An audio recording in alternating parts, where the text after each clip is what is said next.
Las esferas parecen objetos simples, pequeños adornos que colgamos sin pensar cada diciembre. Pero detrás de cada una hay un proceso sorprendentemente delicado, lleno de tradición, riesgos, secretos industriales y técnicas que han sobrevivido durante más de 100 años. Si alguna vez pensaste que todas se fabrican en máquinas automáticas, estás lejos de la realidad.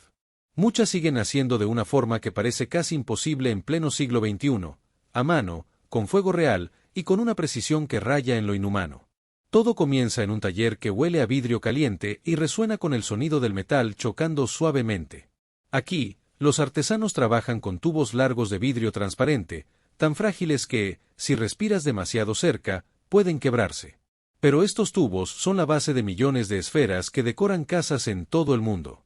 En un proceso que parece sacado de una antigua fábrica alquímica, cada esfera nace primero como una burbuja vacía, una cápsula transparente que solo existe por unos segundos antes de tomar su forma definitiva.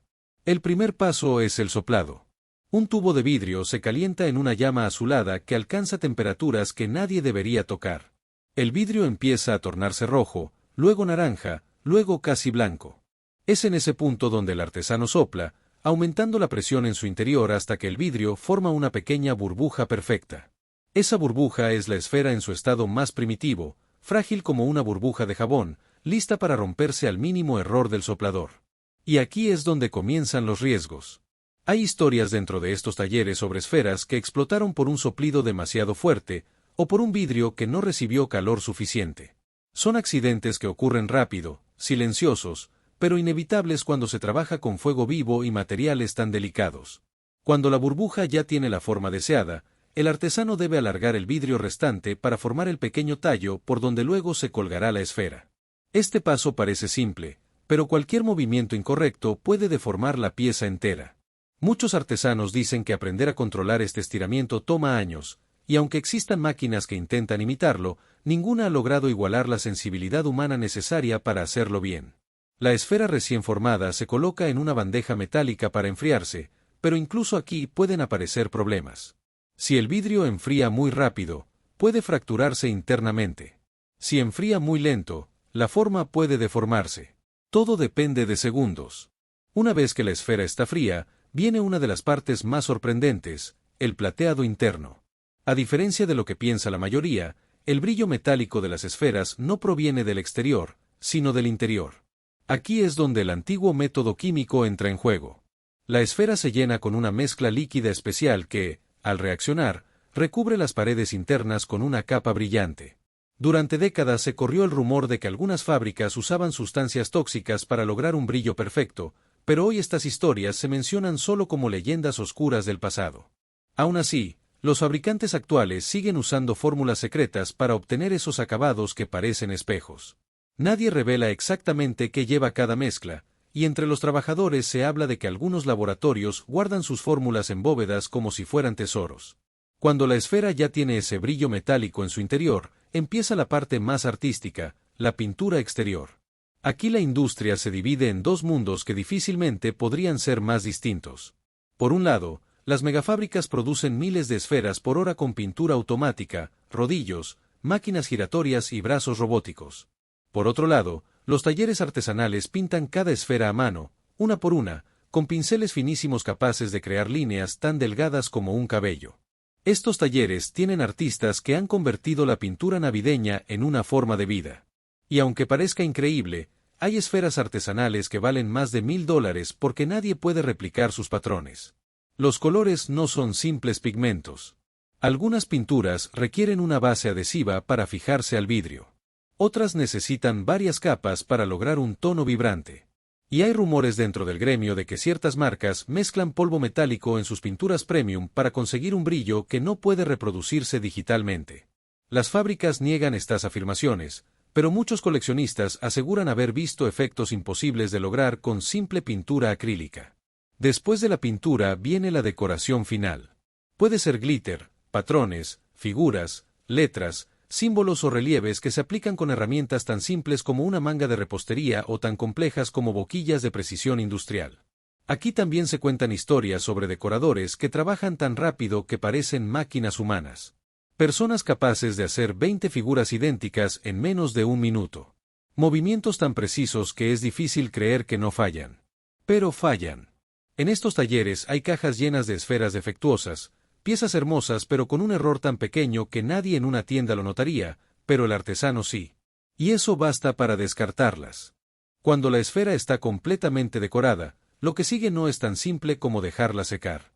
Detrás de ese secado existe un proceso silencioso y extremadamente delicado que puede determinar si una esfera llega perfecta a una tienda, o si termina rota antes de salir incluso del taller. La pintura y el glitter parecen inofensivos, pero ambos reaccionan de formas impredecibles cuando se combinan con el vidrio caliente, el aire frío del taller y la humedad del ambiente. Una sola corriente de aire puede deformar un diseño recién aplicado. Un cambio mínimo de temperatura puede alterar el tono del color. Los artesanos lo saben y por eso muchos trabajan casi en silencio, sin mover el aire más de lo necesario, como si se tratara de un laboratorio en vez de un taller navideño. Hay fábricas que construyeron salas especiales de secado donde el aire circula de forma uniforme en todas direcciones, creando un entorno controlado que evita que el glitter se desplace o que la pintura forme burbujas microscópicas que arruinarían el acabado. En estas salas, las esferas parecen flotar sobre bandejas metálicas, alineadas como pequeños planetas en su propia órbita, esperando ese momento exacto donde ya no existe peligro de deformación. Los secadores industriales generan una brisa cálida que no se siente, pero que mantiene cada molécula en su lugar. Cuando la decoración ya ha fijado cada brillo y cada trazo, viene uno de los procesos más estrictos de toda la producción, la inspección. Aquí no existe margen de error. Una esfera que parece perfecta a simple vista puede tener microgrietas, manchas internas o pequeñas sombras que solo se ven cuando la luz atraviesa el vidrio con fuerza. Los inspectores inclinan cada esfera frente a lámparas potentes, girándola lentamente, buscando cualquier irregularidad que el cliente no perdonaría. Esta revisión es tan rigurosa que muchas fábricas descartan entre un 20% y un 30% de las piezas, incluso si el defecto apenas es perceptible. La Navidad no perdona fallos que arruinen un árbol, y los fabricantes lo saben. Cuando una esfera supera esta prueba, llega el momento del corte del tallo. Ese pequeño fragmento de vidrio que queda en la parte superior debe cortarse con una herramienta especial que elimina el exceso sin quebrar el cuerpo de la esfera. El vidrio es tan delgado y delicado que un corte mal hecho puede provocar que toda la pieza implosione en un segundo. Por eso este paso se hace con manos entrenadas, movimientos suaves y precisión absoluta. Los casquillos metálicos que se colocan después no son solo decorativos, actúan como una armadura diminuta que impide que el vidrio se abra con el tiempo, especialmente cuando la esfera cuelga durante semanas en un árbol que se mueve cada vez que alguien pasa cerca. El casquillo también cumple otra función esencial: poder colgar la esfera sin romperla. Algunos se fijan con pegamento especial resistente al calor. Otros se presionan en el vidrio, adaptándose a su forma natural con un sonido pequeño y metálico que marca el final del proceso. En talleres artesanales, colocar el casquillo es casi un ritual. Cada artesano lo hace con paciencia, como si estuviera coronando la pieza final de una obra de arte. Después viene uno de los momentos más subestimados: el empaquetado. Y aunque parezca solo un trámite, es aquí donde se decide si la esfera sobrevivirá el resto del viaje.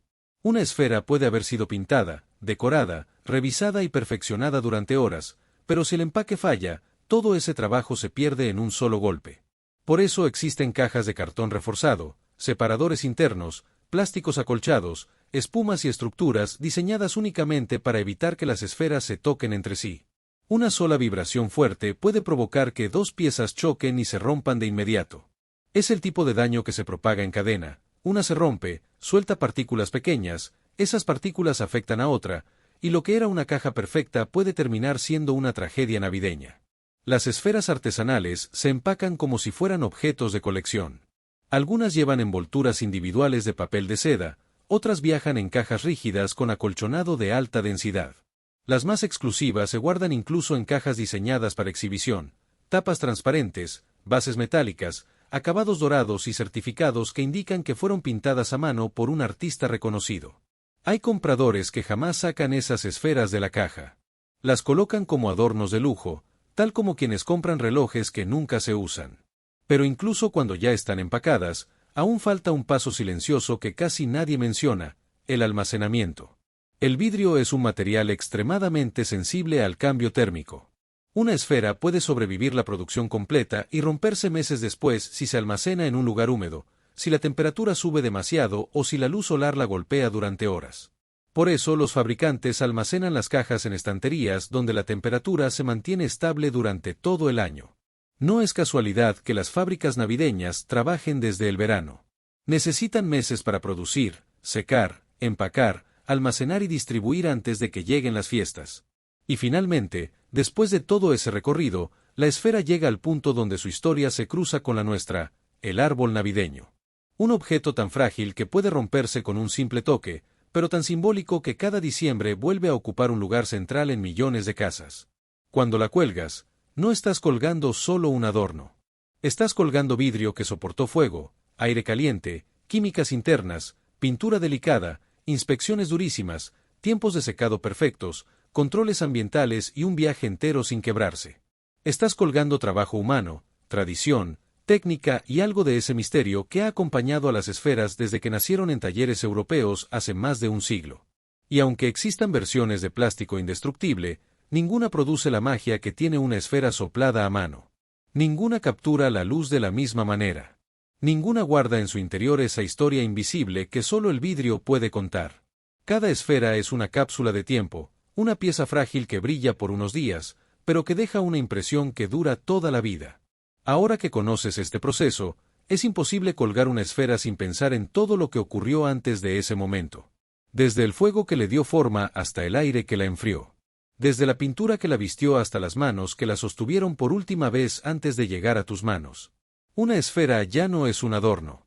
Es el resultado de ciencia, tradición, arte, paciencia, riesgo y un toque de magia que sigue vivo generación tras generación.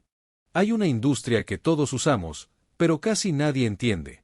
Un producto que aparece cada diciembre, en cumpleaños, en celebraciones, en tiendas abarrotadas, en montañas de regalos, pero cuya verdadera historia se desarrolla lejos de las luces navideñas. Estoy hablando del papel de regalo, ese mismo que la gente suele arrugar y tirar en menos de 10 segundos, sin imaginar que detrás hay un proceso masivo, gigantesco y casi invisible.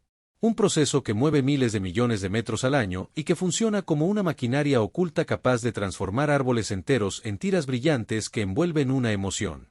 Y aunque parezca exagerado, algunos empleados de la industria dicen que si la gente viera lo que ocurre dentro de estas fábricas, jamás volverían a mirar un rollo igual. Lo curioso es que todo empieza con algo que pocos imaginan. No en las imprentas, no en las máquinas de corte, sino en grandes extensiones de terreno que parecen bosques ordinarios pero que en realidad son plantaciones diseñadas estratégicamente para este producto. No son árboles silvestres que crecieron al azar, sino cultivos industriales que existen exclusivamente para convertirse en papel. Estos bosques replantados han generado rumores en comunidades cercanas, y aunque no hay pruebas concretas, algunas personas aseguran que las plantaciones se expanden más rápido de lo que deberían. Lo único cierto es que estas zonas son el punto de partida de uno de los procesos industriales más grandes del mundo, uno que casi nadie reconoce. Cuando uno de estos árboles llega a la fábrica, su destino cambia por completo. Ya no es un simple tronco, es materia prima para una cadena productiva tan larga que podría continuar por horas. El ruido de las máquinas se escucha incluso antes de entrar, un zumbido constante que anuncia que ahí dentro todo funciona sin descanso. En estas instalaciones, la pulpa se convierte en el ingrediente principal de kilómetros interminables de papel, y nadie fuera de este mundo industrial imagina la magnitud del proceso. A veces se ha dicho que producir papel es sencillo, pero eso solo demuestra que la mayoría nunca ha visto cómo luce un digestor industrial de celulosa del tamaño de un edificio. Ahí la madera es triturada, mezclada, blanqueada, refinada y descompuesta hasta alcanzar la textura perfecta. Lo más impresionante es que todo tiene que suceder con una precisión casi quirúrgica, porque un error microscópico puede arruinar cientos de metros en cuestión de minutos. Pero incluso en esta etapa inicial, la producción no está exenta de polémica. Algunos informes externos sugieren que el nivel de energía que consumen estas plantas es tan grande que en ciertos países se discute constantemente si deberían limitar su operación en temporadas de alta demanda eléctrica. Nada de esto está confirmado, pero la conversación existe y aparece cada cierto tiempo, especialmente en regiones donde los costos energéticos suben sin previo aviso. Aún así, estas fábricas siguen funcionando día y noche, porque detener una máquina de papel no es tan simple como apagar un interruptor. Los operadores dicen que cada parada puede costar millones, y que reiniciar el sistema es casi tan complicado como apagarlo. Sin embargo, producir la hoja de papel base es apenas el comienzo. Lo verdaderamente interesante ocurre cuando llega la etapa del color. Aquí es donde el papel deja de ser un rollo blanquecino y se convierte en lo que todos conocemos, un lienzo lleno de patrones, figuras, brillos y diseños que llenan las tiendas durante la época navideña. Las tintas que se usan no son cualquier cosa. Son mezclas especiales diseñadas para resistir fricción, humedad, luz y manipulación constante. La industria jamás revela sus fórmulas exactas, y algunos trabajadores aseguran que ciertas compañías guardan sus recetas como si fueran secretos de Estado. Y aunque nadie puede comprobarlo, la idea se ha vuelto casi una leyenda urbana entre quienes conocen este mundo. El papel pasa por máquinas de impresión tan grandes que muchas personas creen que son montajes cuando las ven en videos. No es casualidad que circulen clips donde se observan decenas de cabezales rociando colores simultáneamente, mientras enormes bobinas giran tan rápido que parecen desvanecerse. Lo que la mayoría no sabe es que en estas impresoras cada detalle cuenta. Una línea mal alineada, un error mínimo en el patrón o un exceso de tinta pueden arruinar miles de metros. Por eso, encima de la máquina, debajo, a los lados y en cada esquina hay sensores que registran la velocidad, la temperatura, la presión, el grosor y hasta la textura del papel. La sincronización es tan estricta que muchos dicen que un operador puede darse cuenta de un fallo solo por el sonido, como si la máquina le hablara. Mientras la tinta se fija, el papel todavía está en uno de los momentos más delicados de su existencia. No puede doblarse demasiado, no puede humedecerse, no puede calentarse más de la cuenta. Aquí entra en juego una de las etapas que casi nadie imagina, el secado masivo. Son túneles gigantes que proyectan aire caliente a una velocidad absurda, capaz de evaporar humedad sin deformar la superficie. Los ingenieros aseguran que esta es una de las partes más costosas del proceso, porque mantener la temperatura estable en metros y metros de túneles implica un gasto enorme. De hecho, existen rumores, sin confirmación, que dicen que algunas fábricas apagaban partes del sistema durante la madrugada para reducir consumo, lo que generaba fallas inesperadas al día siguiente. Nunca se ha comprobado, pero la historia se repite cada año entre quienes trabajan cerca de estas plantas. Después del secado llega el laminado, la etapa que convierte el papel en un producto que la gente no solo compra por utilidad, sino también por estética. El laminado es el secreto detrás del brillo metálico, del acabado holográfico, del tono perlado que a veces parece cambiar con la luz. Es una capa tan delgada que casi nadie puede notarla, pero su aplicación requiere una precisión tan grande que cualquier error puede dejar huellas visibles. Algunos operadores cuentan que el laminado es tan sensible que incluso una vibración mínima puede afectar la superficie, generando patrones indeseados. Y aunque no se habla mucho de esto públicamente, hay quienes creen que cada año se desechan toneladas enteras solo por fallas invisibles para el consumidor. Pero si hasta ahora todo suena complejo, lo que viene después es aún más impresionante. Llega el momento de cortar el papel. Imagina por un segundo una hoja continua que puede medir kilómetros, avanzando por cuchillas industriales que giran tan rápido que no parecen moverse.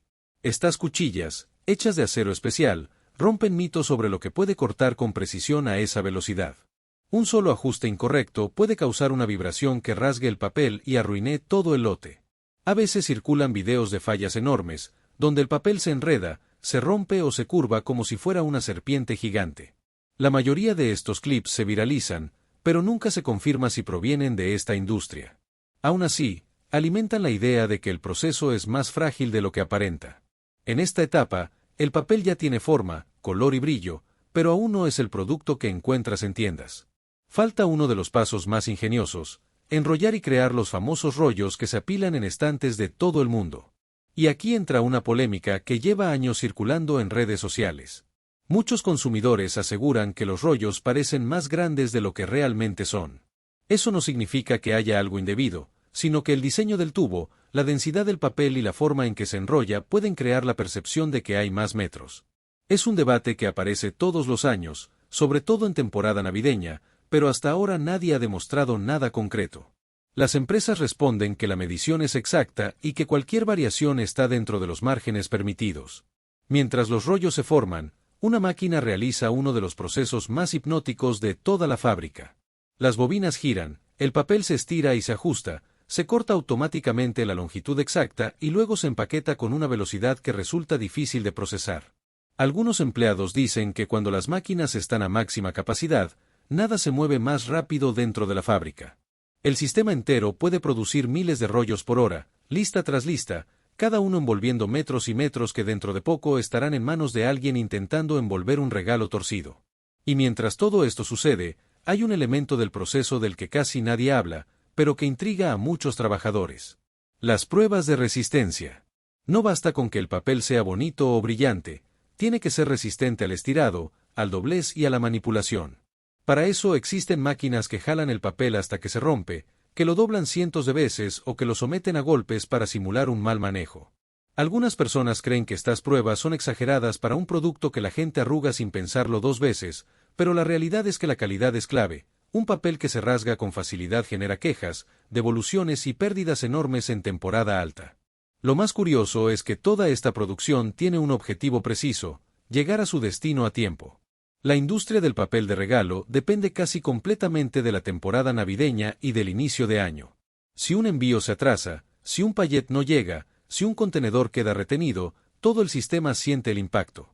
Por eso existen historias, no confirmadas, de fábricas que trabajan a un ritmo tan intenso en noviembre y diciembre que algunos empleados apenas pueden seguir el paso. Cuentan que hay días en que las máquinas deben funcionar sin parar, y que detenerlas en pleno pico sería como apagar el corazón de la planta. Y aún así, aunque cada parte parece un desafío enorme, hay algo más que impulsa la magnitud de esta industria: la competencia. Las empresas de Asia, Europa y América pelean por dominar el mercado global. Cada una presume tener las máquinas más rápidas, la tinta más brillante, el laminado más duradero. Y entre ellas circulan rumores constantes. Algunos dicen que ciertas compañías intentan copiar diseños rivales, otros aseguran que existen patrones exclusivos protegidos con contratos casi imposibles de romper. Nada de esto está comprobado, pero es parte del ambiente silencioso en el que se mueve esta industria multimillonaria.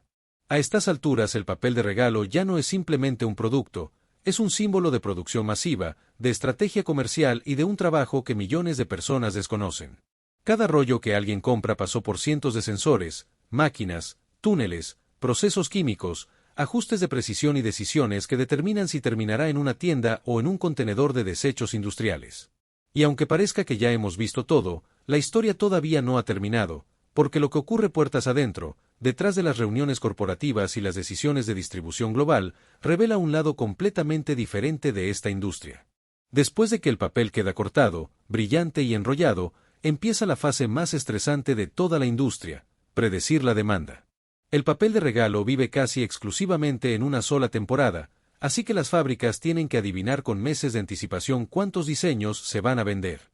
Algunos trabajadores dicen que ni siquiera siempre lo decide un diseñador, sino sistemas que analizan colores de moda, compras pasadas y tendencias festivas para crear patrones que enganchen al consumidor sin que se dé cuenta.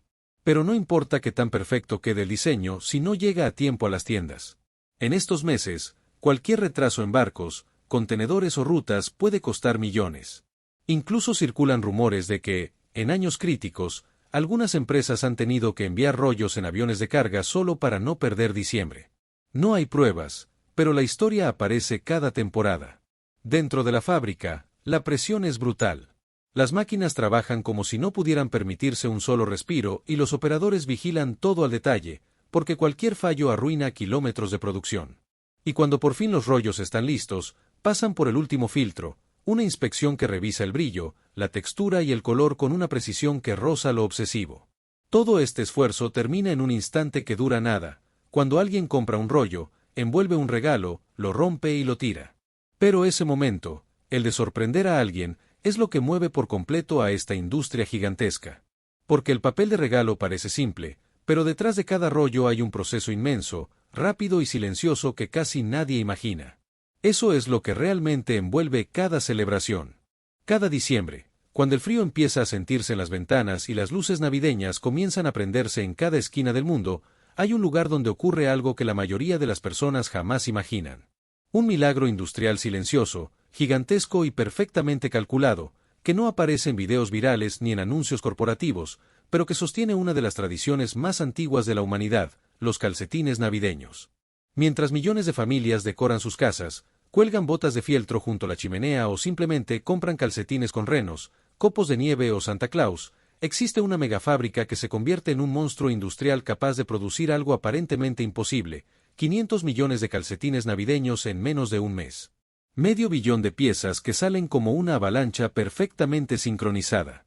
Nadie lo piensa, porque los calcetines son probablemente una de las prendas más ignoradas del planeta. No presumen marca. No presumen estilo. No se consideran lujo. No se exhiben como un bolso o un par de tenis.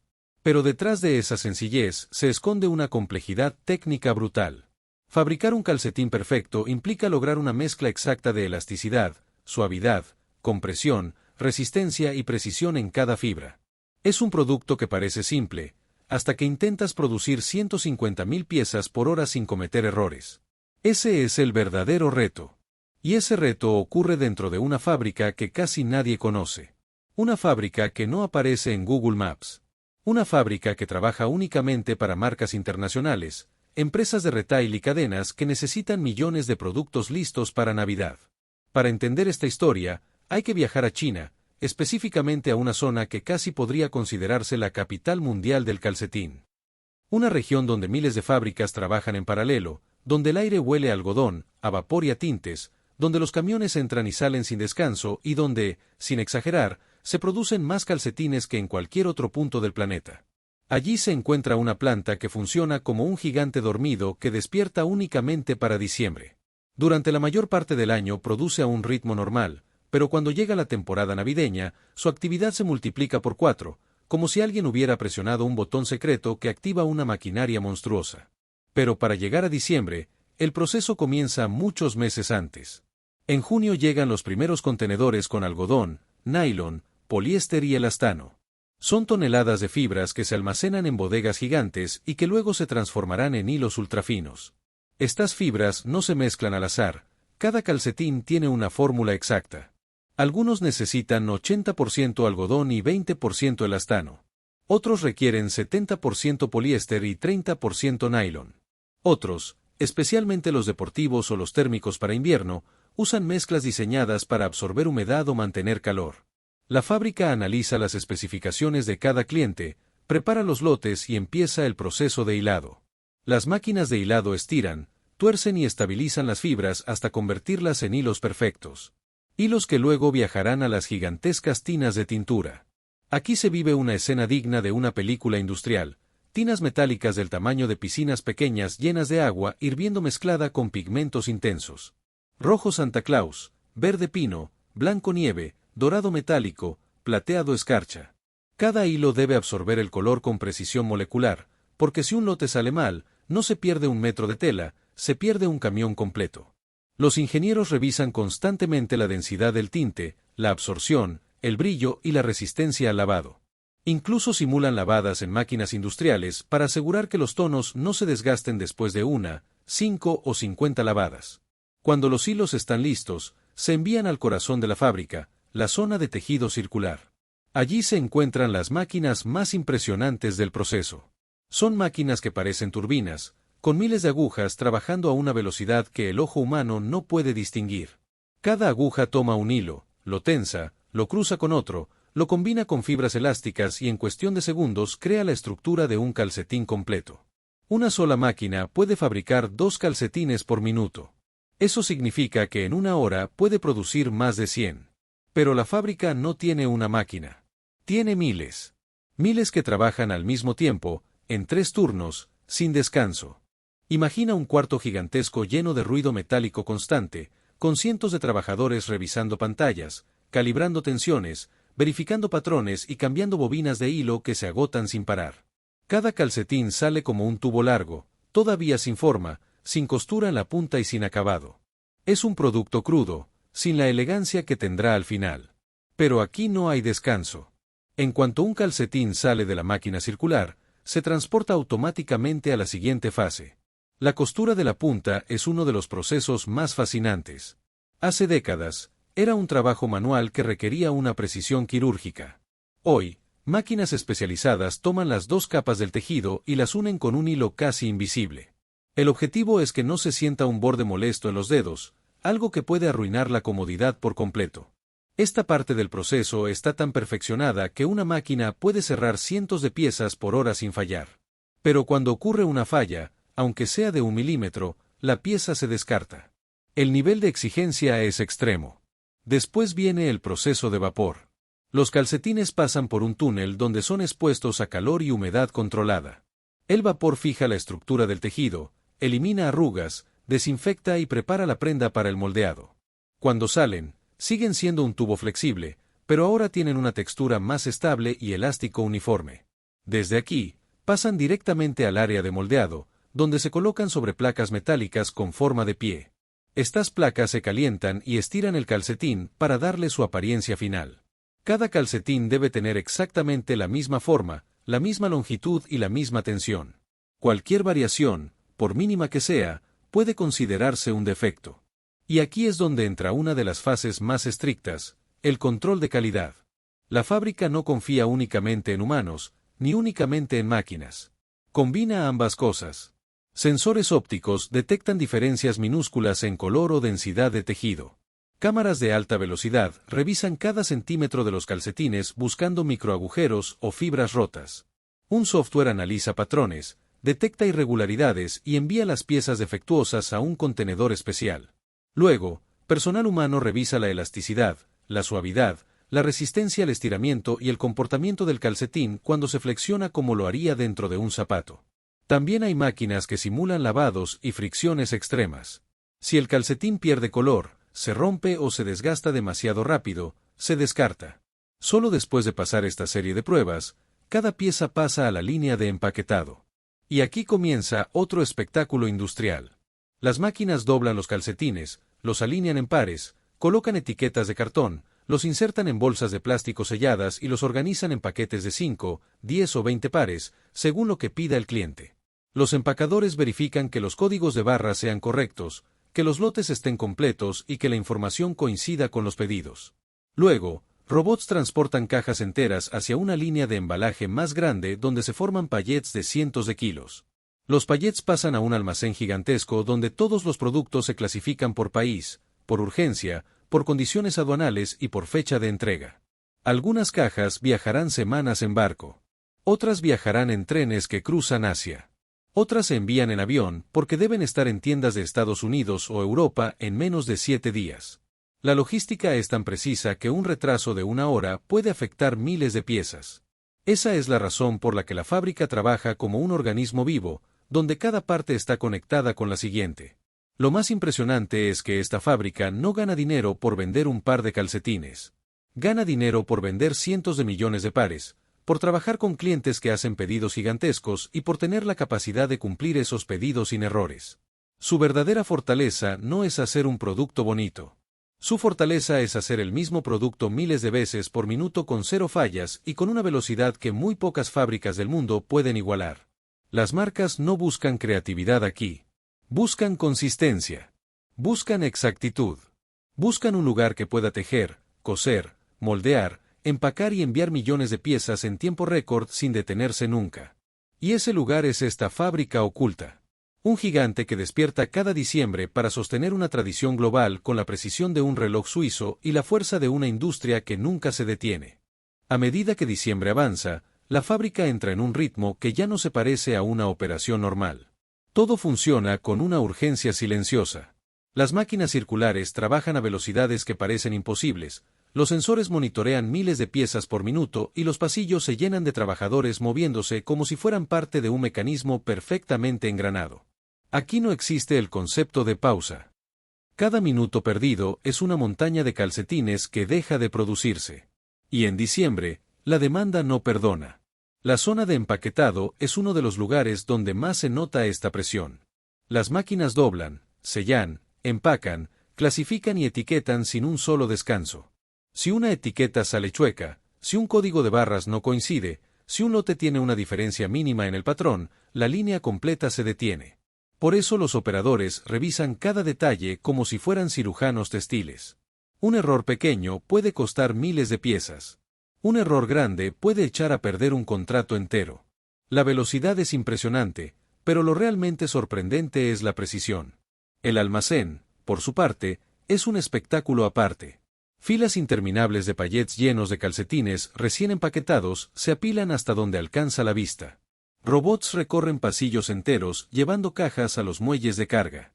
Escáneres capturan códigos, pantallas muestran rutas de envío y montacargas cargan y descargan mercancía en ciclos continuos.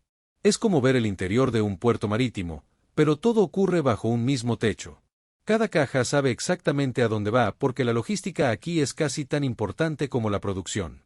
Los camiones llegan uno detrás de otro. En cuanto uno estaciona en el muelle, un equipo especializado lo llena en cuestión de minutos. Las cajas se acomodan con un patrón que aprovecha cada centímetro del contenedor. Algunos irán a Estados Unidos, otros a Europa, otros a México o a Sudamérica. Cada destino tiene sus normas, sus tiempos y sus urgencias. Y la fábrica debe cumplir todas sin excepción. Es como si este lugar fuera una arteria industrial que alimenta al mundo entero.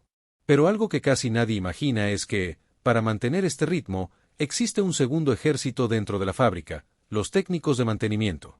Son los responsables de que ninguna máquina se detenga. Mientras el resto del personal corre de un lado a otro siguiendo los ritmos de producción, ellos cargan herramientas, piezas de repuesto y sensores de temperatura para revisar motores que llevan horas girando sin descanso. Si una aguja se rompe, la cambian. Si un motor se calienta, lo ajustan. Si un sensor falla, lo reinician. Y lo hacen en segundos porque el tiempo aquí vale más que cualquier cosa. La fábrica también tiene que asegurar su propia energía. Diciembre es un mes donde la demanda eléctrica es tan alta que un simple apagón podría ocasionar una catástrofe. Por eso cuentan con generadores industriales, transformadores reforzados y sistemas que redistribuyen la energía para evitar sobrecargas. El ruido del cuarto eléctrico es constante. Es el latido del monstruo. Sin esa energía, ni un solo calcetín saldría al mundo. El área de descanso también cambia durante estas semanas. Hay comida caliente a todas horas, bebidas energéticas, estaciones de agua, pequeños espacios con camas donde los trabajadores duermen si el turno es demasiado largo. No es un ambiente relajado, pero sí uno donde todos entienden el peso del trabajo. Saben que este mes es duro, pero también es el más importante del año. Todos empujan hacia la meta. Y cuando la fábrica está cerca de los 500 millones de calcetines, la tensión se siente en el aire. Es como si todo el edificio contuviera la respiración. Los monitores muestran la cifra en tiempo real. Cada calcetín cuenta. Cada caja cuenta. Cada pallet cuenta. Cuando finalmente la fábrica llega al número, no ocurre una celebración ruidosa. No hay fuegos artificiales ni discursos.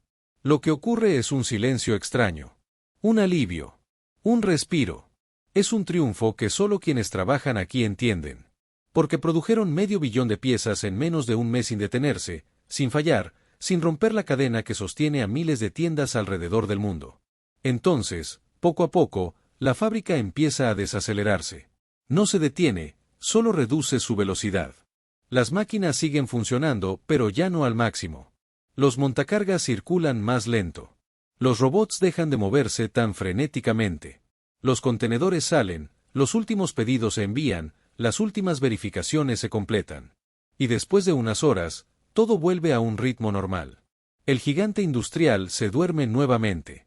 Las máquinas vuelven al mantenimiento, los hilos dejan de correr sin descanso, los trabajadores regresan a horarios menos agotadores y la fábrica entra en su modo silencioso, esperando 11 meses para que vuelva a empezar la misma historia. Una historia que el mundo nunca ve, pero que sostiene una de las tradiciones más universales de la Navidad. Y mientras millones de familias compran sus calcetines navideños sin pensar en su origen, sin imaginar cuántas manos, cuántas máquinas, cuántos sensores, cuántos turnos y cuántas noches en vela están detrás de ese producto tan simple, esta fábrica sigue siendo el secreto mejor guardado de la industria textil. Un gigante que se enciende solo una vez al año para recordarnos que, detrás de lo cotidiano, existe una ingeniería invisible tan grande que hace posible hasta las tradiciones más pequeñas. La Navidad tiene un olor, pero ese olor no es un recuerdo, no es una tradición, no es un legado familiar, es un producto. Un producto diseñado, probado, manufacturado y distribuido globalmente para llegar a tu nariz antes que cualquier sentimiento auténtico, porque la industria descubrió hace mucho que si controlas el aroma, controlas la emoción. Todos creemos que la Navidad huele a hogar, a galletas calientes, a pino recién cortado, a chocolate espeso y a canela dulce, pero en realidad todo eso es una ilusión creada por empresas que trabajan en silencio diseñando moléculas capaces de activar emociones tan profundas que tu cerebro no puede distinguirlas de un recuerdo real. Y aquí viene lo perturbador. Muchos de los olores que tú juras haber vivido en tu infancia fueron diseñados antes de que nacieras. No vienen de tu casa. No vienen de tu familia. No vienen de tu historia. Vienen de un laboratorio. Para entender esta manipulación invisible tienes que entrar conmigo a un lugar que casi nadie conoce, asterisco las megafábricas de fragancias, los sitios donde se decide cómo huele el mundo en diciembre, donde científicos mezclan compuestos que tienen más poder sobre tus emociones que cualquier canción navideña, cualquier película clásica o cualquier ritual familiar. El proceso comienza en los asterisco laboratorios de análisis olfativo, cuartos blancos llenos de máquinas que parecen sacadas de una película futurista. Allí, los especialistas extraen moléculas de todo lo que huele a Navidad: troncos de pino, ramas frescas, galletas de jengibre, naranjas, especias, cacao tostado, pan dulce, velas viejas, cáscara de mandarina, madera húmeda y hasta humo de chimenea. Pero no buscan copiar esos olores. Buscan entender qué moléculas los componen y, sobre todo, cuáles de esas moléculas activan reacciones emocionales en el cerebro humano. No les interesa la naturaleza, les interesa la psicología. Cuando encuentran las moléculas correctas, las aíslan, las combinan y las mejoran. Esto significa que hacen versiones más intensas, más estables, más baratas de producir y mucho más poderosas que cualquier aroma natural. Son olores diseñados para durar semanas atrapados en una vela, en un jabón, en un aerosol, en un pasillo de supermercado o en la ropa que se exhibe en una tienda. Después, esas fórmulas secretas pasan a las asterisco megaplataformas industriales, tanques gigantes de acero, líneas interminables de tuberías, contenedores herméticos, salas de esterilización, mezcladores automáticos y paneles electrónicos donde cada lote se programa como si estuvieran fabricando un medicamento. Ahí se producen cientos de litros de aroma base, una sustancia tan concentrada que si la olieras directamente sentirías un golpe químico que casi tumba, porque está diseñada para ser diluida muchas veces antes de llegar a un producto final. Y aquí viene uno de los secretos mejor escondidos. La mayoría de los olores navideños asterisco no se parecen al olor real de la canela, del pino o de la vainilla. Son versiones exageradas, idealizadas, intensificadas, casi caricaturas químicas que tu cerebro interpreta como más real que lo real. Esto ocurre porque la industria descubrió algo inquietante sobre el cerebro humano. Asterisco los recuerdos olfativos no necesitan ser reales para sentirse auténticos, solo necesitan ser intensos. Es por eso que muchas personas dicen frases como «esto huele a mi infancia», «esto huele como la Navidad de antes», «esto me recuerda a mi casa», aunque nunca antes hayan olido esa mezcla exacta. No lo recuerdan, creen recordarlo. Ahora piensa en esto. ¿Alguna vez te has preguntado por qué casi todos los productos navideños del mundo comparten el mismo aroma, incluso si vienen de países diferentes, culturas diferentes y recetas diferentes? No es casualidad. Ese olor fue estandarizado en los años 60 por las grandes corporaciones de fragancias. La combinación exacta de vainilla, canela, naranja dulce, clavo, jengibre y pino no es una tradición, es un diseño. Un diseño tan perfecto que dominó el mercado global y se volvió el olor oficial de la Navidad. Ese aroma, el que respiras cada diciembre sin pensarlo, fue creado en un laboratorio por un grupo de químicos que ni siquiera celebraban la Navidad mientras lo diseñaban. Para ellos no era sentimental, era una ecuación. Y aquí empieza la parte más intrigante. Asterisco el aroma navideño no solo activa recuerdos, activa comportamientos. Tu cerebro reacciona de manera predecible cuando detecta ese olor. Se relaja. Se vuelve nostálgico. Se siente más hogareño. Se desconecta del estrés cotidiano. Y lo más importante, se vuelve más propenso a comprar. Las empresas lo saben. Los centros comerciales lo saben. Las marcas lo saben. Los restaurantes lo saben. Los fabricantes de juguetes lo saben. Por eso todos comienzan a liberar aromas navideños desde noviembre, incluso antes de que cambien las decoraciones. El aroma prepara tu mente. Prepara tu cartera. Prepara tu nostalgia. Y el impacto es tan fuerte que las tiendas pueden aumentar sus ventas hasta un 20% solo con difusores estratégicamente colocados en los techos, liberando microdosis del aroma exacto que el laboratorio diseñó para activar emociones festivas. Pero si quieres ver la parte más grande de esta industria, tienes que entrar a las asterisco fábricas de velas navideñas, uno de los negocios más poderosos del invierno. Aquí no están buscando buen olor, buscan crear identidad olfativa. Es decir, buscan que una vela huela tan único que, con solo encenderla, tu cerebro diga, es Navidad. Dentro de estas fábricas, Miles de recipientes avanzan por bandas transportadoras mientras chorros de cera derretida caen como lava líquida. En tan solo segundos, enormes máquinas agregan gotas precisas de fragancia. Una gota de estas fragancias puede contener hasta 200 moléculas diferentes trabajadas durante meses para lograr que esa vela huela igual desde el primer día hasta el último. Y aquí viene un truco que casi nadie conoce: la fragancia está diseñada para engañar a tu percepción temporal. Cuando hueles vainilla intensa, tu cerebro la asocia con comida horneada. Cuando hueles canela cálida, tu cuerpo baja el ritmo cardíaco. Cuando hueles pino, tu mente cree que estás en un ambiente natural. Cuando hueles naranja, tu cerebro libera pequeñas dosis de dopamina. Todos juntos crean la sensación de ambiente navideño, incluso si estás en un departamento sin cocina, sin árbol natural y sin nieve. Es la ilusión perfecta. Pero no termina ahí.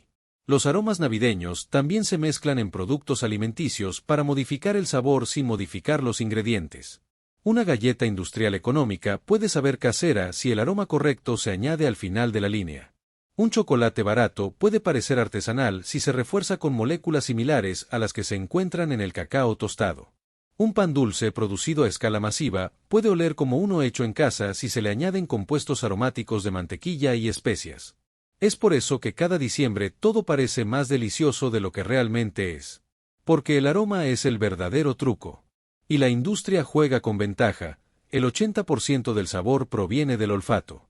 Si controlan lo que hueles, controlan lo que crees que estás comiendo. Cuando un panetone industrial tiene olor a naranja fresca, aunque no tenga naranja real, no es magia, es química. Cuando un café de temporada sabe a galleta de jengibre, aunque no contenga galleta de jengibre, no es tradición, es ingeniería sensorial. Cuando un té navideño huele más fuerte que cualquier especia natural, no es receta, es un compuesto sintético diseñado para durar horas en una taza. Toda esta manipulación funciona porque los aromas no solo activan recuerdos, también crean nuevos recuerdos aunque la experiencia no sea real. Un niño que crece rodeado de estos aromas industriales no está formando memorias auténticas, está construyendo recuerdos artificiales basados en una fórmula creada décadas antes por empresas que decidieron que debía sentir. Así que cuando ese niño crezca y vuelva a oler el mismo aroma, sentirá nostalgia por algo que jamás vivió. Una nostalgia diseñada. Una nostalgia fabricada. Una nostalgia rentable. Y esto nos lleva al corazón oscuro de esta historia. El aroma navideño no es un legado cultural, es un producto diseñado para que tu cerebro quiera volver a comprarlo cada año. La Navidad no huele así porque siempre haya sido así. La Navidad huele así porque alguien decidió que debía oler así. Y el mundo entero aceptó la idea. Cuando hueles ese aroma cada diciembre, tu cerebro no está recordando un momento real, está reaccionando a una memoria fabricada, una memoria construida por años de exposición repetida a la misma mezcla artificial que la industria decidió imponer como el olor oficial de la Navidad.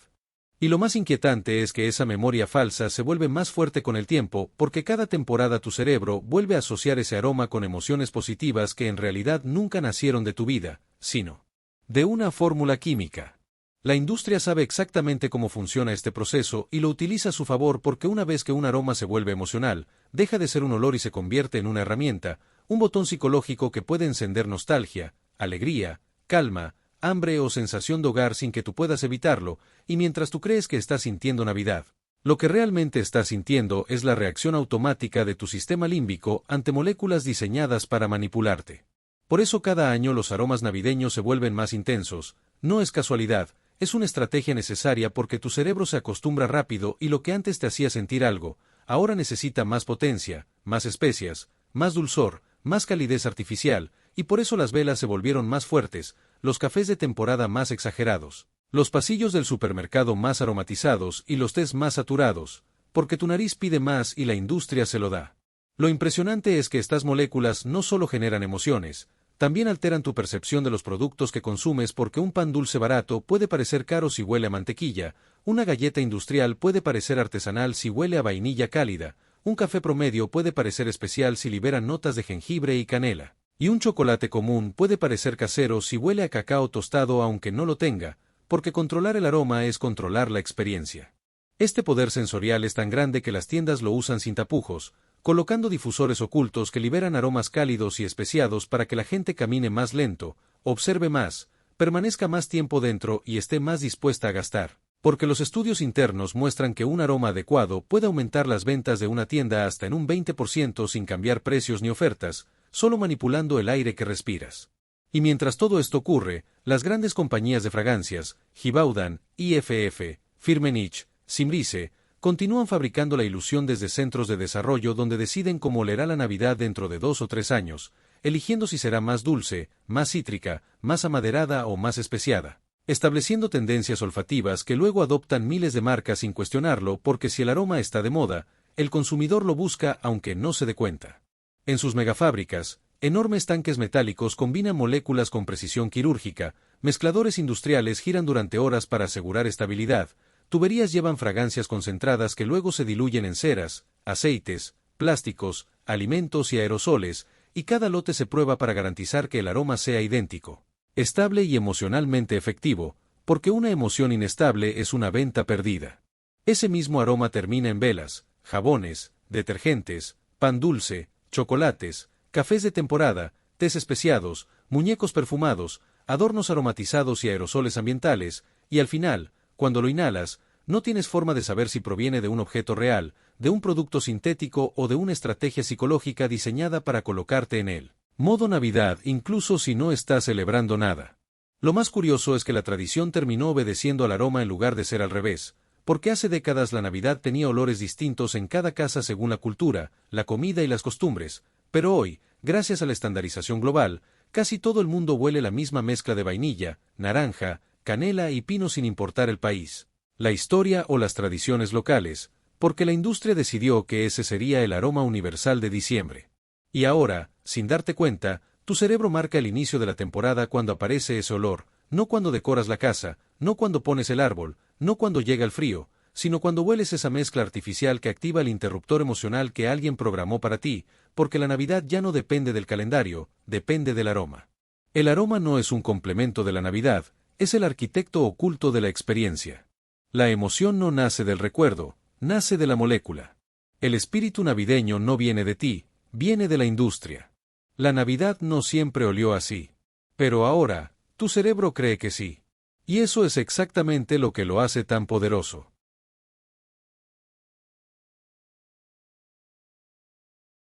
Hay algo en estos pequeños bombones dorados que millones comen cada día y que, aún así, casi nadie conoce. Porque detrás de su apariencia elegante hay un proceso que durante años fue guardado casi como un secreto de Estado dentro de la industria chocolatera. Y lo más curioso es que ese secreto comienza mucho antes de que el chocolate toque la oblea, mucho antes de que el aroma dulce llegue a la fábrica y, de hecho, mucho antes de que el Ferrero Rocher exista tal como lo conocemos. Todo empieza con una idea obsesiva que buscaba combinar lujo, tradición y accesibilidad en un solo bocado. A comienzos de los años 80, Michele Ferrero tenía una obsesión muy clara: crear un bombón que pareciera demasiado sofisticado para ser cotidiano, pero lo suficientemente accesible como para que cualquiera pudiera darse el gusto. Quería algo que en apariencia fuera un regalo, un símbolo de celebración, pero que al mismo tiempo se sintiera cercano. Y para lograrlo, recurrió a un ingrediente que en Italia se considera casi un tesoro gastronómico: la avellana del Piamonte. Para los reposteros italianos, esta avellana no es solo un fruto seco, es casi una identidad cultural. Aromática, elegante y con un sabor más profundo que cualquier otra variedad. No es casualidad que Ferrero la eligiera como protagonista absoluta. Lo que sí es curioso es cómo muchas personas que trabajaron en la empresa durante esas primeras décadas llegaron a decir que Michele guardaba versiones de la receta que solo él conocía. Nada confirmado, por supuesto, pero sí lo suficiente para alimentar la idea de que detrás de cada Rocher había más misterio del que se contaba públicamente. Y lo cierto es que, mientras la marca crecía en Europa, las capas, los tiempos, las máquinas y los métodos internos no se compartían con nadie fuera de la empresa. Era la manera de mantener esa textura perfecta, ese crujido inconfundible y ese aroma que parece igual desde hace más de 40 años. Pero el verdadero viaje del Ferrero Rocher empieza cuando las avellanas aún están en el campo. Y es aquí donde descubrimos que, para que un solo bombón exista, decenas de cosas tienen que salir exactamente bien desde el primer momento. Porque no basta con tener buenas avellanas, tienen que ser impecables. En las plantaciones, cuando llega el momento de la madurez, las avellanas caen naturalmente al suelo. Es entonces cuando entran en acción unas cosechadoras especiales diseñadas exclusivamente para este tipo de cultivo. Estas máquinas funcionan con un sistema de aspiración que succiona las avellanas una por una sin aplastarlas, sin romperlas, sin alterar su calidad. Básicamente, son aspiradoras gigantes que recorren los campos recogiendo solo lo que ya está listo. El detalle es tan minucioso que su tecnología permite evitar piedras, hojas, ramas y cualquier elemento que pueda contaminar la recolección. Y aún así, después de todo ese proceso, las avellanas no pasan directamente a la fábrica. Todavía falta muchísimo para que una sola sea digna de convertirse en el corazón de un rocher. Cuando llegan al contenedor de almacenamiento, comienza la primera clasificación. Se evalúa su tamaño, su peso, su color y su firmeza. Las que no cumplen con el estándar exacto quedan fuera de inmediato. Solo aquí ya se eliminan miles. Porque la marca no permite ni un margen de error, ya que una sola avellana imperfecta podría alterar el sabor o la textura de todo un lote. Algunos trabajadores cuentan que incluso han visto tandas completas descartadas porque una mínima impureza se coló en el contenedor. Y si esas historias son ciertas o no, poco importa, el nivel de exigencia está ahí, y es brutal. Una vez clasificadas, llega el momento de limpiarlas. Se retira su cáscara externa, se eliminan restos del campo y se deja cada una en su estado más puro. Pero, incluso después de pasar por máquinas capaces de procesar toneladas, todavía hay una etapa manual. Personas entrenadas revisan avellana por avellana para asegurar que solo lo mejor llegue al tostado. Y aquí es donde muchos coinciden en que se nota la tradición italiana, ese estilo casi artesanal de inspeccionar cada detalle aunque estés trabajando con millones de unidades al día. Al llegar a la etapa de tostado, ocurre uno de los momentos más importantes. Si la avellana se tuesta demasiado, pierde dulzor y se vuelve amarga. Si se tuesta poco, queda blanda y arruina el crujido perfecto.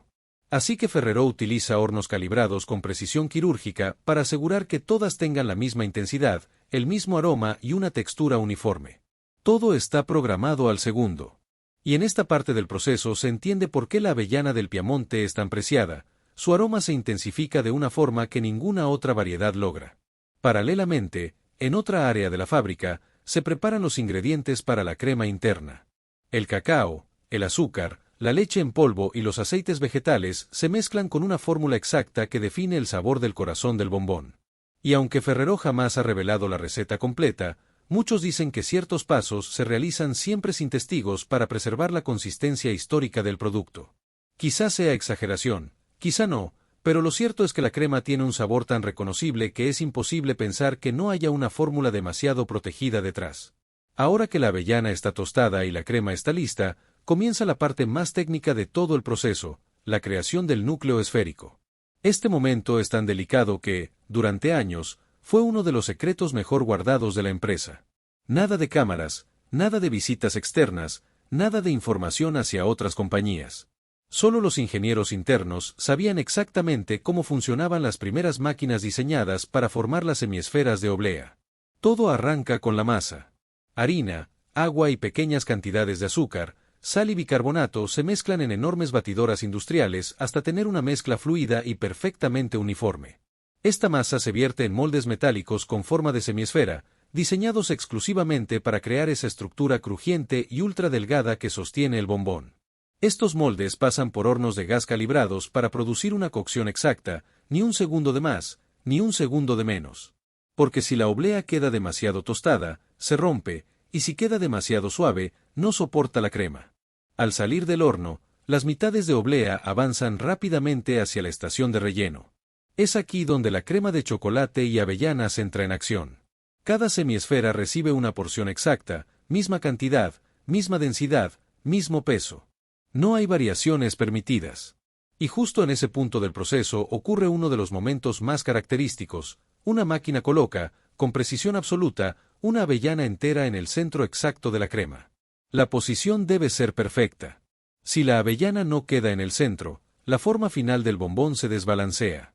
Cuando ambas mitades están listas, se juntan con una presión calculada para formar la esfera perfecta. Este ensamblaje se realiza con tanta precisión que, si la presión es 1 milímetro mayor o menor, la oblea podría quebrarse. Por eso esta parte es tan delicada, y por eso las máquinas responsables de unir las semiesferas fueron consideradas durante años una de las joyas tecnológicas internas de Ferrero. Una vez ensamblada la esfera, Pasa por una máquina de corte que remueve los bordes sobrantes y separa cada unidad del resto de la placa. Lo que queda en la cinta transportadora ya es, por sí solo, un pequeño milagro de ingeniería repostera, una esfera hueca, crujiente, ligera, llena de crema y con una avellana entera en el centro. Pero aún así, falta casi todo lo que reconoce el mundo exterior. Porque este núcleo es solamente el corazón del Ferrero Rocher. La parte más visible, más aromática, más icónica, todavía está por comenzar. Y es justo aquí donde empieza la transformación que convertirá esta esfera delicada en el bombón dorado que todos conocemos. Porque lo que sigue no solo define el sabor final, sino también la textura única que hace que este bombón sea inconfundible desde el primer mordisco. El momento más reconocible del Ferrero Rocher empieza cuando la esfera crujiente avanza por la línea de producción y se sumerge en un baño de chocolate fundido que debe mantenerse a una temperatura exacta para conseguir ese brillo perfecto. Ni un grado arriba, ni un grado abajo. La fluidez del chocolate determina si la cobertura queda lisa, si el bombón mantiene su forma o si la textura se arruina. Son detalles que para muchos pasan desapercibidos, pero que dentro de la fábrica son tratados casi como reglas inviolables. Apenas la esfera sale del baño de chocolate, ocurre la parte más característica, una auténtica lluvia de trocitos de avellana tostada y picada cae sobre ella desde múltiples ángulos. Las piezas deben tener un tamaño preciso para que la textura sea crujiente pero no exagerada, equilibrada pero no áspera. Parece un detalle mínimo, pero la cantidad exacta de avellana que se adhiere está perfectamente calculada. Demasiada, y el bombón pierde suavidad. Muy poca, y la experiencia pierde su identidad. Lo curioso es que hay operarios que aseguran reconocer una tanda defectuosa solo con escuchar el sonido del recubrimiento al caer sobre la bandeja. Tal vez sea exageración, pero cuando trabajas entre millones de bombones diarios, tu oído termina aprendiendo cosas que nadie más percibe. Después de esta lluvia calibrada, las esferas avanzan por una plataforma vibratoria que elimina los excesos y distribuye todo de manera uniforme. Esta vibración fina, casi imperceptible a simple vista, define el acabado rugoso pero armonioso tan característico del Rocher. Y aunque parezca simple, si la vibración falla, incluso por un segundo, la forma se puede deformar, el chocolate se puede escurrir de más o los trozos de avellana pueden caer donde no deben. Cada detalle es una coreografía precisa que garantiza que todos los bombones del mundo, sin importar en qué fábrica se hagan, se sientan exactamente iguales. Una vez el recubrimiento exterior está listo, los bombones entran en un largo túnel de enfriamiento donde el chocolate se solidifica lentamente. No puede ser abrupto. No puede ser demasiado lento. La temperatura controla cómo se fijan los aromas y cómo se forma la estructura final. Un enfriamiento mal hecho afectaría la textura, el brillo y hasta la sensación al morder. Dentro del túnel no hay improvisaciones. Todo está milimétricamente programado para que el chocolate y las avellanas se integren como una sola capa sólida y estable. Cuando el bombón sale del túnel, ya tiene su forma definitiva. Ahora es oficialmente un Ferrero Rocher, pero le falta lo que lo convierte en un símbolo de lujo y reconocimiento instantáneo, el envoltorio dorado. Y aquí es donde la presentación se vuelve casi tan importante como el sabor. En una línea de producción separada, hojas ultra delgadas de papel dorado esperan el paso de cada bombón. Pero este papel no es cualquier papel. Su textura ligeramente arrugada está diseñada para proteger la esfera sin romperla, y al mismo tiempo, permitir que el envoltorio se cierre firmemente. Esto crea el aspecto elegante y distintivo que todos reconocen al instante. El dorado no solo es decoración, es parte de la experiencia sensorial, parte del ritual de abrir un Rocher. Cada bombón pasa por un mecanismo que envuelve el papel alrededor de su superficie con una precisión sorprendente. Un pequeño giro, un cierre exacto, una presión mínima. Todo calculado para que la forma esférica quede impecable y para que el papel no se despegue, incluso después de largos viajes en cajas, contenedores o estantes. Y justo encima, un pequeño sello circular se coloca con total exactitud. Ese sello no solo añade elegancia, también garantía. Es la firma visual que indica que ese bombón cumplió todos los requisitos internos y no es una imitación. Después del sellado, el Rocher se coloca sobre una pequeña cápsula marrón que, aunque muchos no lo sepan, cumple varias funciones. Le da estabilidad, evita que el bombón ruede dentro de la caja, actúa como barrera higiénica y aporta un contraste visual que realza el dorado del envoltorio. Ferrero descubrió hace décadas que este pequeño detalle aumentaba la percepción de regalo premium, y por eso nunca lo han cambiado. Una vez en su cápsula, el bombón pasa a la etapa de empaquetado. Aquí se agrupan cuidadosamente en cajas transparentes diseñadas con un objetivo claro: dejar ver el producto sin esconder nada. La transparencia permite que la textura, el brillo y el dorado destaquen incluso antes de abrir la caja. Y, por supuesto, protege a cada unidad de golpes o movimientos durante el transporte. Cada caja pasa por controles de calidad que revisan desde la posición del bombón hasta la integridad del sello superior. Nada se deja al azar. Cuando las cajas están listas, se sellan, se etiquetan y se preparan para su distribución global. Y aquí viene un dato impresionante: Ferrero produce más de 25 millones de bombones al día para abastecer a más de 140 países. Eso significa que cada segundo del día, miles de Ferrero Rocher están saliendo de una fábrica en alguna parte del mundo. Y a pesar de esta escala gigantesca, la empresa ha mantenido la esencia, el sabor y la textura casi idénticos por décadas. Detrás de esta operación masiva hay historias que casi nunca se cuentan. Por ejemplo, empleados que afirman que ciertas máquinas del proceso nunca han sido mostradas al público porque forman parte del legado tecnológico privado de Ferrero. No hay pruebas públicas, pero sí suficientes rumores para alimentar la idea de que el método exacto para crear el núcleo esférico y la forma del recubrimiento sigue siendo uno de los secretos industriales mejor protegidos del planeta. Y, siendo sinceros, es difícil no creerlo cuando ves lo impecable y consistente que es cada pieza. Hoy, el Ferrero Rocher se vende en casi todos los rincones del mundo. Desde mesas navideñas hasta celebraciones formales, desde reuniones familiares hasta momentos cotidianos, el bombón mantiene una imagen de lujo accesible que nadie ha logrado replicar exactamente. Su mezcla de texturas, su suavidad interna, su crujido perfecto y su presentación dorada han convertido al Rocher en algo más que un dulce. Es un pequeño símbolo de celebración universal. Y pensar que todo comienza con una avellana que cae al suelo, es seleccionada una y otra vez, se tuesta con precisión quirúrgica, se esconde dentro de una esfera de oblea y termina rodeada de oro, resulta casi poético.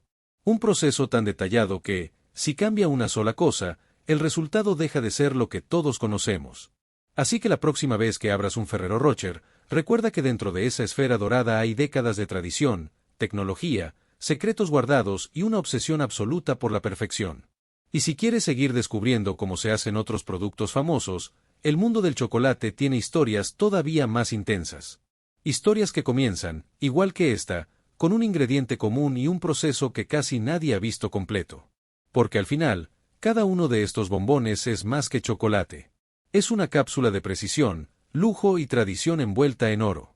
Las velas parecen un objeto simple, casi inocente, pero detrás de cada uno existe un proceso sorprendentemente antiguo, preciso y rodeado de más secretos de los que la mayoría imagina. Un mundo donde la química, la tradición y hasta los rumores se mezclan para crear algo tan cotidiano que ya ni pensamos en él. Pero cuando conoces lo que realmente ocurre detrás de una vela, entiendes por qué esta industria sigue creciendo aunque estemos en la era de la energía eléctrica y la automatización total. Porque el fuego sigue tocando algo profundamente humano, algo que ningún dispositivo moderno ha logrado reemplazar. Lo primero que nadie te cuenta es que las velas nacieron por necesidad, pero sobrevivieron por un motivo completamente diferente. Antes servían como luz, como herramienta, como señal. Hoy existen porque provocan una reacción emocional casi inmediata. Y aunque parezca exagerado, algunas marcas saben explotar esa reacción tan bien que venden velas que cuestan más que un teléfono celular. Y hay clientes que las compran sin dudar. Pero vamos paso a paso, porque para entender este negocio, primero hay que entrar a uno de sus rincones más antiguos. Si retrocedemos miles de años, encontramos velas hechas con materiales que hoy sonarían perturbadores. Hay documentos que sugieren que en ciertas regiones antiguas se llegaron a usar restos animales poco agradables como combustible. No se sabe con certeza si todos estos relatos son verdaderos, pero lo que sí sabemos es que estas velas primarias olían tan mal que solo se usaban cuando era estrictamente necesario.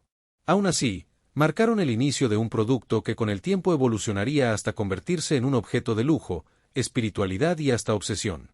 Las primeras transformaciones ocurrieron cuando las civilizaciones comenzaron a experimentar con ceras más limpias.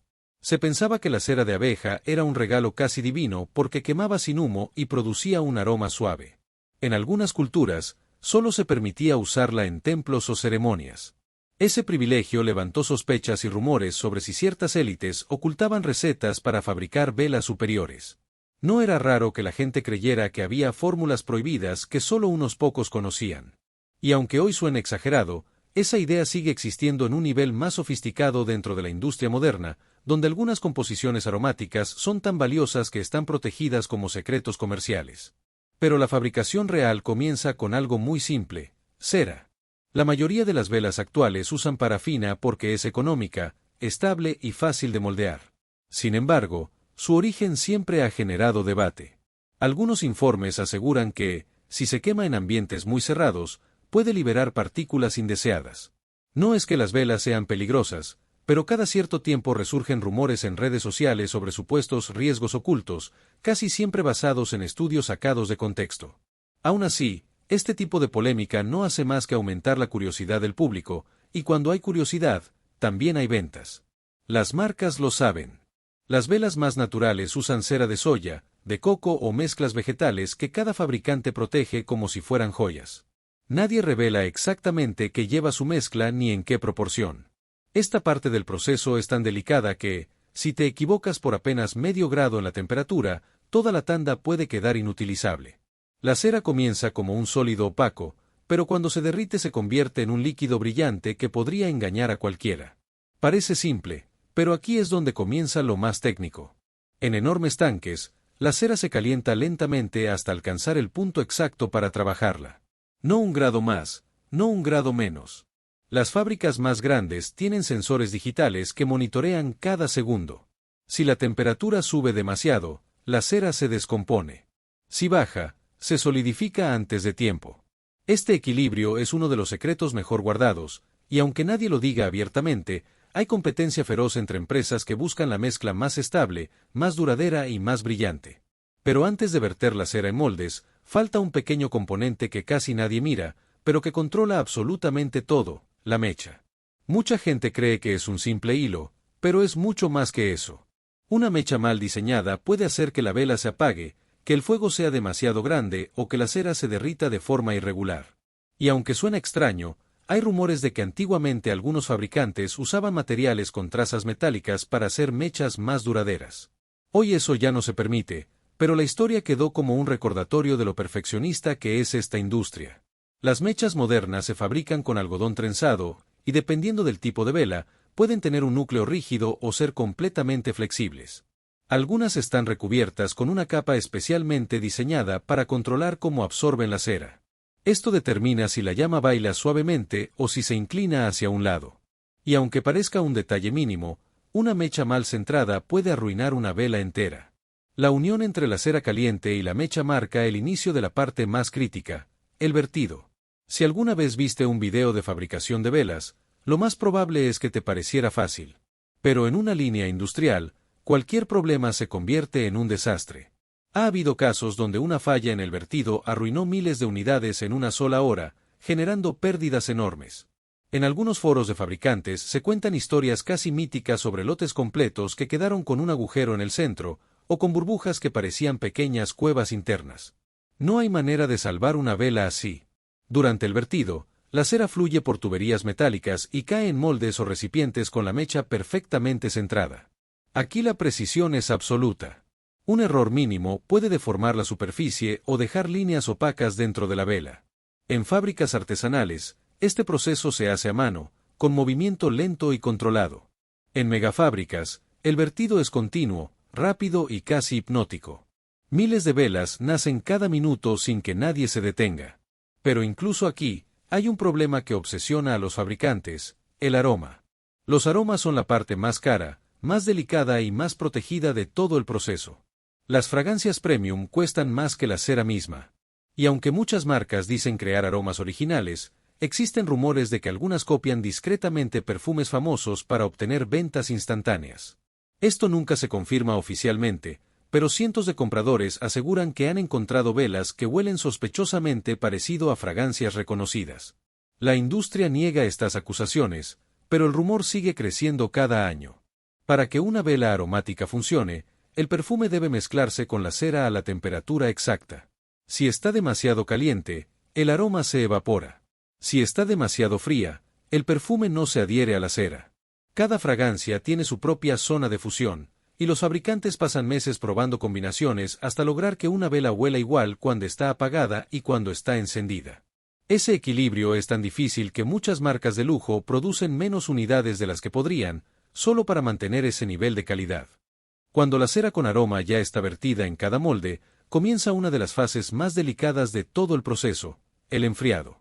A simple vista parece que solo hay que esperar a que la cera se solidifique, pero cualquier fabricante experimentado sabe que aquí es donde nacen los defectos que pueden arruinar una vela perfectamente formulada. Si la cera enfría demasiado rápido, se contrae de forma desigual y aparecen hoyos en el centro. Si enfría demasiado lento, la superficie puede hundirse como si alguien hubiera presionado el dedo sobre ella. Y si la temperatura del ambiente cambia apenas unos grados, la vela se puede fracturar internamente, creando un patrón que los fabricantes llaman venas fantasma. En fábricas pequeñas, el enfriado se controla manualmente, moviendo las velas a zonas con menos corriente de aire o ajustando ventiladores para mantener la temperatura estable. En megafábricas, enormes túneles climatizados mantienen cientos de velas viajando lentamente mientras su estructura interna se solidifica de forma uniforme. Algunos fabricantes incluso tienen cámaras especiales donde la temperatura se mantiene constante durante horas para evitar que la cera trabaje más de lo necesario. Y aunque parezca exagerado, hay marcas que han tenido que repetir tandas completas solo porque la superficie quedó apenas un poco opaca. Cuando la vela ya está sólida, llega el desmolde. Este momento revela si todo lo que se hizo antes realmente funcionó. Si hubo un error en el vertido, si la cera no se mezcló bien o si el enfriado fue desigual, aquí aparece la verdad. Hay velas que salen del molde con burbujas atrapadas, con grietas pequeñas o con un color extraño provocado por una mezcla mal fundida. En fábricas artesanales, cuando eso ocurre, simplemente se derriten de nuevo y se empieza otra vez. En fábricas industriales, si un lote sale defectuoso, se activa un protocolo completo para reciclar la cera y no perder el material, aunque eso no siempre funciona al 100%. Una vez desmoldada o solidificada dentro del recipiente, la vela pasa al acabado final, una etapa que muchos creen que no tiene importancia, pero que es crucial para que una vela luzca perfecta en una tienda. Primero se recorta la mecha a la longitud exacta, porque si queda demasiado larga, la llama será muy grande y producirá hollín, y si queda muy corta, la vela simplemente no encenderá bien. Después se revisa la superficie para eliminar imperfecciones, y en algunos casos, se aplica un ligero pulido para que brille de forma uniforme. Las marcas de lujo son extremadamente estrictas en esto. Rechazan cualquier vela que tenga una mínima marca, una línea irregular, un tono desigual o un residuo de cera en el borde. Y luego viene el empaque, un proceso mucho más importante de lo que la mayoría cree. En los últimos años, el diseño del empaque se convirtió en una parte esencial de la estrategia comercial. Algunas marcas gastan más dinero en el empaque que en la cera misma. Cajas rígidas, etiquetas doradas, tapas metálicas, frascos ahumados, envolturas de lujo. Todo está pensado para que el consumidor sienta que está comprando algo especial. Y aunque nadie lo diga en voz alta, las marcas saben perfectamente que muchas personas compran las velas no por el aroma, sino por cómo se ven en una mesa, en un escritorio o en una estantería. El producto se volvió un accesorio decorativo más que un objeto funcional. Pero más allá de la fabricación, existe otra razón por la que las velas son tan populares: activan una reacción emocional. El cerebro humano tiene una respuesta primitiva al fuego. Ver una llama encendida provoca una sensación de calma que no está completamente explicada, pero que se ha observado en múltiples estudios. Además, los aromas están directamente conectados con la memoria emocional. Un olor puede recordarte a un momento, a una persona o a una etapa de tu vida sin que lo pienses conscientemente. Por eso las velas aromáticas pueden generar tanta adicción, tanta nostalgia o tanto confort. Y las marcas que entienden este fenómeno lo aprovechan al máximo. Hay teorías que sugieren que el éxito moderno de las velas se debe a que vivimos en un mundo saturado de pantallas, ruido y estímulos artificiales. Encender una vela se siente como un ritual, como un espacio de pausa en medio del caos. Y aunque parezca simple, este detalle ha impulsado una industria que mueve miles de millones al año. Una industria donde cada aroma tiene una historia detrás, donde cada mezcla se prueba decenas de veces, donde cada mecha se calcula al milímetro y donde cada color se ajusta para transmitir algo diferente. Todo esto para crear un objeto que, al final de cuentas, dura apenas unas horas encendido. Y, aún así, seguimos comprándolas. Miles de millones de velas cada año. Porque lo que obtenemos no es solo una llama. Es una sensación, un ambiente, un recuerdo, una atmósfera que transforma un cuarto común en un espacio cálido, íntimo y profundamente humano. Y aunque la tecnología nos rodee por todas partes, ninguna pantalla puede imitar lo que produce una vela real. Esa mezcla de luz suave, aroma envolvente y silencio casi sagrado. Ahora que conoces cada paso, cada rumor, cada secreto, cada detalle oculto detrás de la fabricación de una vela, es imposible ver una igual que antes. Porque detrás de un objeto tan pequeño hay ciencia, historia, riesgo, errores costosos, pruebas interminables y una enorme cantidad de trabajo que casi nadie ve. Una vela no es solo cera y mecha. Es el resultado de un proceso que ha sobrevivido miles de años, que se ha adaptado, reinventado y perfeccionado hasta convertirse en algo más poderoso de lo que parece. Una pequeña llama capaz de transformar un cuarto completo. Una pequeña llama que conecta el pasado con el presente. Una pequeña llama que encendemos sin pensar, pero que, ahora, entendemos mucho mejor.